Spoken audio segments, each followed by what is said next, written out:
Barry, over 600 games as a player, over 100 goals. That's not bad. Is it as much as that? Well, it would be, aye, 600. Yeah, not bad. By the way, not bad. 100 goals for a midfield player's all right, by the way. By the way, you can hit a ball. Yeah. Usually when you hit a ball, it stayed hit. Aye. I could play a bit. Distance. I could play a bit. You're all right, Barry. I could play a bit back in the day. I don't want you getting carried away with yourself, like, but you were okay. You were okay. You liked the tackle. I loved the tackle. No, everybody that comes to me now says I loved an elbow for some reason. It says the elbow king, wherever I was, they did catch it. Harsh, very harsh. Probably true, but very harsh. But you're the kind of player that I think everyone would want in their team. I think that'd be the biggest compliment I could pay you. I think, well, I wanted to win. I wanted to run, and I wanted to pass forward. And there's not a lot of that now. Not a lot. Everybody wants to pass forward. I was taught from a young age to pass the ball forward, and see trying to get that in players now is very difficult. But you love getting stuck in, you know. Yeah, pure and simple, didn't you? I enjoyed that. I enjoyed that side. Listen, you never see it now, but I always remember when you played, and the ball broke loose, and it's a wet day, and it broke loose, and you went yes, and it was that.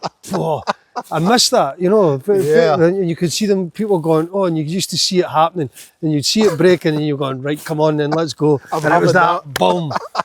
I missed that and then there was a few you'd went into. I remember there was a few broke, and it was like 70-30 against me. And I'm thinking, but I can't back out. And you go straight in, and you hurt yourself, and you jump up, and you're walking away in absolute agony, but you can't let him know. Who was the hardest player you faced? Who was the hardest one that you thought, oof, I felt that? I don't know, because the hardest ones weren't the ones like that. The hardest ones were the ones that you couldn't get near. And there was plenty of them. Let me tell you, there was plenty of them. Were there any 50-50s and you thought, I wish I hadn't got in for that? Never. Seriously? Never. No? Never. Never. As I said, I went for a 70-30 against, and when I got hurt, I didn't let him know I was hurt. But I tell you, that night, you were feeling it. I was sore. I mean, everyone can see your career, and yet you're 2 years at Rangers. Let's be honest. Attitude, could it have been better? Yeah, 100%. But I was a young boy. I was a young kid. Inverurie boy down in the big down in Glasgow. The boys were walking about with Versace aftershave. I thought it was gold they were putting on themselves. It was like, what is this? You know, it was, and then you're going in, and then you got people like Paul Gascoigne and Alan McCoy, like the famous people. And yeah. I was thinking, oh, this is great. I was forgetting about football. Not that you were out drinking or anything like that. You were just in a little wee bubble with yourself. I've seen the training pictures, pre-season training pictures, and there's Gascoigne, McCoy, Laudrup. That's amazing for a country boy. But it's not that I was playing with them because they were in the first team, but in that time, we were young boys. No. So we were in the changing room with them. We were putting their kit out, so you got to know them well. Whose boots were you cleaning? I was the staff room. Me and Barry Ferguson was the staff room. Of course you were saying, yeah. So, but you would go in and so Derek McInnes was there at the time and all that. Charlie, and Derek had his 50th about.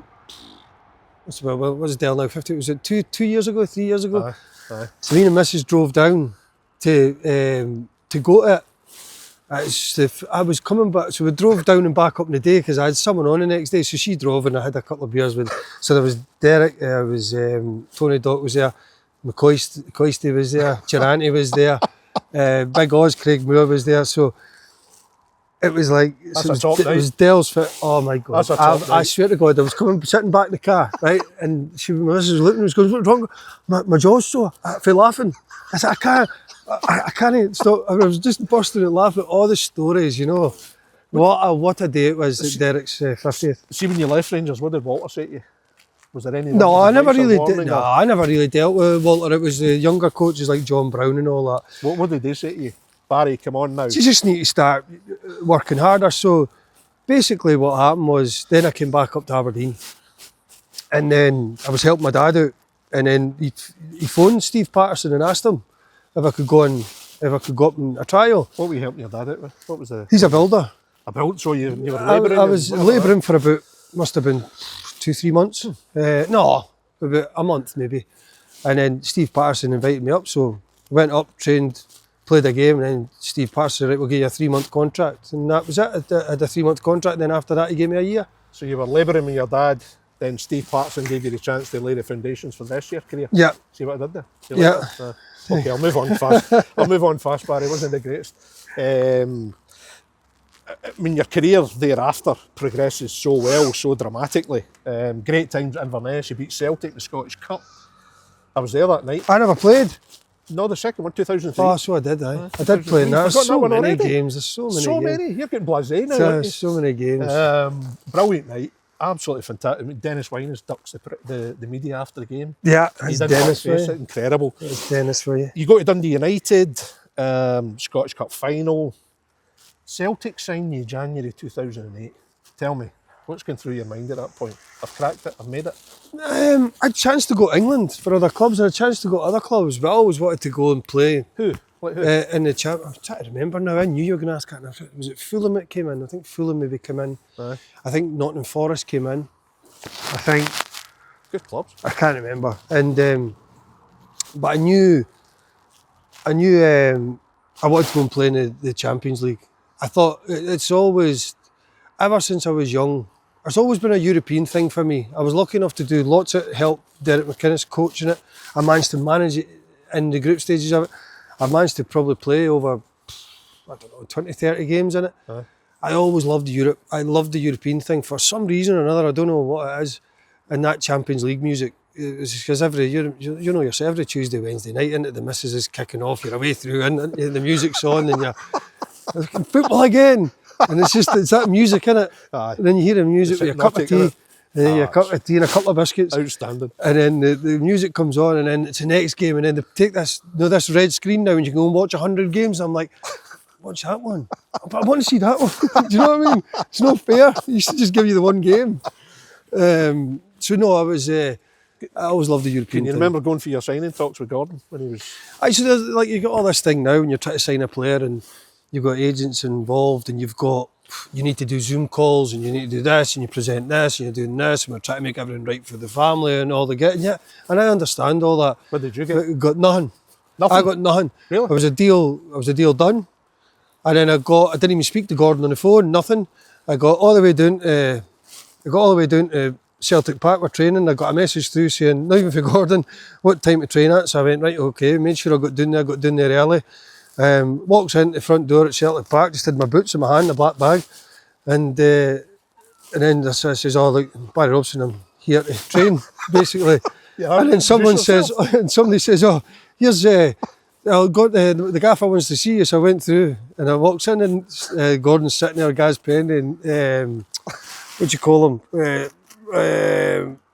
Gaz Pendy was in, the big goalie coach was there as well. Oh, Jim Blythe. Jim. Yeah, And yeah. Jim was there. Yeah. So we're sitting, they were sitting in there and Gordon went, oh, here he is, oh, look, you've been annoying me for ages. And then all of I heard was the door opening, in comes Tam Burns. I can't believe we've signed him. so he's coming in, he's saying that to me, and then they're like, oh, You're there wondering what's going on. What's and then he's happening? on, oh boy, you'll be fine. He says, the only way you're here is you keep annoying me. Every time Celtic played against you, you were smashing into my players, you were fucking playing these passes, and I'm fed up it. So it just says, right, get him here. And that was it. And then he says, right, on you go, Robert, we can go get changed. So you've got Gordon Ginger, you've got Tommy Ginger. And me, That's Ginger. a factor. Whoa, I'll tell you, that is a factor. Fiery. And it could be fiery, by the way, because Gordon was fiery, I was fiery, and Tam was funny. Tam was brilliant. Tam was outstanding at everything. I was going to ask, how good was Tommy for you? Just brilliant. Just the proper gentleman. Just a true man. Do you know what I mean? Like he was Celtic, wasn't he? Just everything he'd done. And I only got to know Tommy for that, it was the season we went and won the league and that, and I only knew him. For a few months I got to know Tommy, and not unlike other players like Aidan McGeady and all these, and Daniel, they'd known him the whole way through and stuff, and I was just lucky I got to spend a couple of months with him. Do you feel privileged that you got that? Massive privilege. I'm lucky, man. We went and won that league for Tommy that year. Still got the t-shirt and all that with Tommy's face and stuff on it when we went and won the league with the helicopter and that. Just brilliant. It'll always be known as the Tommy Burns title for me. Special man. Yeah. Special man. I think anyone that knew him or anyone that met him, he just left that unforgettable impression. You know, his humour, his knowledge. He's just fantastic human being, wasn't he? Made you feel at home. Big club like Celtic, you're walking in the door and it's a massive institution. You sit, Tommy he's got this presence about him, just made you feel at home, you know. Terrific guy and funny. I mean, achingly funny. Just funny. How many times did you see him sing? He was famed for that. I never saw him singing. It was just, he was just a funny guy. Left footer as well. Of course. He could play. Tommy Burns could play. What a player! Would they often show it in training? They still say, "Guys, sit down, watch this." He used to go out and do like shooting practices, like at the end. And see nowadays, you're always like, how many shots is that? Because I don't want them to do their thighs or whatever. I swear to God, Tommy knows passionate. We could be out for like 3 hours. And Tommy's like zinging the balls out, and we're loving it. And we're going bang, bang. You know, we should still do that now, I think. But he would just his passion. He would have stayed out there. It didn't matter. But just because he was on a football pitch and he was making people better. Do you still, I mean, apart from myself, do you still get other people always saying, what was it like with Tommy Burns? What was he like? Oh, of course, everybody does. Everybody asks about Tommy Burns, and I didn't get to know him really well, but I felt like I knew him really well. But just Mr. Celtic, really, wasn't he? Great guy, great coach, great human being. It's unbelievable, Barry. I mean, you're literally your first touch, you score for Celtic. Your first goal, first touch. Then you score against Barcelona. You get 2 wins over Rangers in 11 days, one of which you scored a winning penalty. That's just incredible. That's incredible. It's like the Aberdeen job, isn't it? It's the same thing over again. I mean, he's going right to the heights, don't you? Extraordinary. It was. How good was all of that? It was. The Barcelona game was tough because I remember thinking to myself, right, I'm going to show myself here. I'm going to do that. And I remember it was about the first 5 minutes of the game. And I've sprinted, I've shouted at Arthur, boss, get me the ball. So he's threw the ball out to me, 60,000, electric, Champions League night. Takes a touch, there's about 8 Barcelona players right on top of me, right over the top of me. Woof, they nearly scored and I went, I ain't taking the ball again there, I'll tell you that. So after that, I was facing that way and I was just running. But then you score the goal and it settles you down a wee bit. And it was a header, I was shocked. It was a header. It was a header and people say, oh, what was it like that night against Barcelona? I says, well, I did 13.5k running, I did 125 sprints, right? Aye. Touched the ball 3 times, scored a goal and gave it away twice. That was our night against Barcelona. Incredible. I mean, just incredible. But, I mean, the first 5 months were sensational for you. I mean, you won the league at Tannadice. I take it was at the pinnacle of your career at that point? Or yeah, it would have been. Is it still the pinnacle of your career? Yeah, it was up there. Career? Yeah, of course, when you win something, never forget, if you win something in the 2nd division, 3rd division, Highland League, whatever it is, wherever you are, if you win something, some players will play miles higher and you'll never do it. Yeah. So always enjoy it. It doesn't matter if you're, as I said, a 2nd division, 3rd division, it's the same feeling of winning, you know, and being able to lift the league title, which is the main one, was massive for me. It was a great feeling. And it still was the best thing, winning a league and knowing you really contributed. I think the Celtic fans always loved yourself and Paul Hartley, Dogs of War, as you were called, you know. Was that fantastic, the 2 you combined?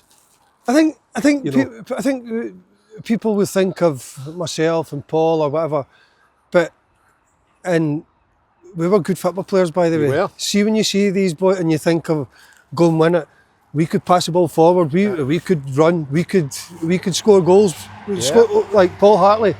And people tend to forget that. They just think, oh, that Celtic team back then. But we had like a Nakamura, we had Scott Brown, we had Aidan McGeady, he was unbelievable. Yeah. Jan Vera Hesselink, over 20 caps for Holland. We had Georgie Samaras, we had Andy Hinkle, over 20 caps for Germany. Boruk. Boruk could have got one for any amount of money.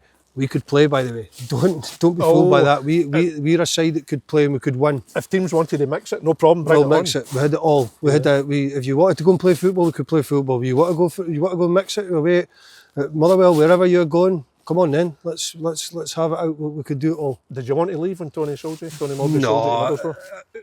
No, it wasn't so much Tony sold me. The club had bought me for I think the club had bought me for maybe just over £1 million. 1.4 million or something like that. And I'd been there 2 or 3 years. I was 31 at the time. And they were getting offered another 1.3 million for me again. Yeah. So it made business sense. And on my personal side, it was making business sense for me financially. I probably wanted to stay, but then the club were like, listen, it was actually a great bit of business for Celtic. They basically bought me for 1.3 or 4 million, and then they sold me again 3 years later for the same price, and haven't gone and won a title, won a cup. So I'd done my job, the club, everything had been done right, so it was probably the right time for the club to sell me, to make the money back, or I would have been dead money for them then. And then I went to Middlesbrough, and it was good down there. But no, I didn't really want to leave Celtic at that time, but I understood everything and why. And summarising your playing career, Barry, Scotland, 17 caps, but would I be right in saying that it maybe never quite took off for you? Yeah, I think everybody says, I think my dad, it says this the most. The time when I was playing probably regular for Scotland is when I had to go and get my operations on my groins. And I'd plagued by injuries for about a year. And I was, just before that, I was starting to play pretty regularly for Scotland. And in that, I missed a bit of a campaign in that, and it was something like, I'd have got like 12 or 13 or 14 caps through that time easily. And it took me up into over the 30s. Yeah. And if I hadn't had that, I would have been up into the 30s or 40s with caps. The injury cost me a bit on that. And I also thought I could have been in the Scotland team a bit quicker than what I was. So if it wasn't for the injuries, I would have been sitting here with 30, 40 caps. Big question. Your goal or James McFadden's? Let's get the truth. I've told Faddy the other day, I says, it's definitely my goal. And Faddy says, no, it wasn't. So we're going to argue till we're blue in the face. I actually think we both hit it at the same time. World Cup qualifier against Iceland, yeah? Yeah. James McFadden takes a penalty, misses the penalty, saved. There's a rebound, both Faddy and Barry chase it, the ball goes in the net. Now, you were officially credited with it, and by then, FIFA. Yeah, and then they took it off me. Then the SFA lobbied FIFA on behalf of Faddy. That would have been disappointing for you, I'm sure. It didn't bother me. Aye. Really? Didn't bother me. Aye. I know you, Barry. Faddy strikers. FIFA then recredit the goal to Faddy.